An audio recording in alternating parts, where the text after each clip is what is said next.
شاہین cricket academy کے نئے کٹ کی تقریب رونمائی۔ شاہین کرکٹ اکیڈمی تحصیل سرائے نورنگ ضلع لکی مروت نے نیا کٹ تقسیم کرنے کے حوالے سے ایک سادہ اور پروکار تقریب کا انعقاد کیا، جس میں اکیڈمی کے اونر اور ایم ڈی عرفان نایاب نے کھلاڑی میں نیا کٹ تقسیم کیا۔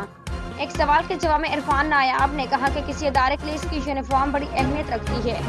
ہم نے اس بار اکیڈمی یونیفارم کا ڈیزائن اور کلر تھوڑا تبدیل کیا ہے۔ اس کے لیے اکیڈمی کے بورڈ آف گورننس کی میٹنگ ہوئی تھی، جس میں باقاعدہ منظوری کے بعد رنگ اور ڈیزائن میں تھوڑی سی تبدیلی کا فیصلہ کیا گیا۔ انہوں نے مزید کہا کہ چونکہ کرکٹ کا سیزن شروع ہوا ہے تو ہم نئے سیزن کو نئے جذبے اور نئے کٹ کے ساتھ اپنے کیریئر کا آغاز کرنا چاہتے ہیں۔ ہماری کوشش ہے کہ اکیڈمی کو مزید پروفیشنل کیا جائے تاکہ کھلاڑیوں کو بہترین کوچنگ کے ساتھ ساتھ بہترین مواقع اور انٹرٹینمنٹ دیا جائے۔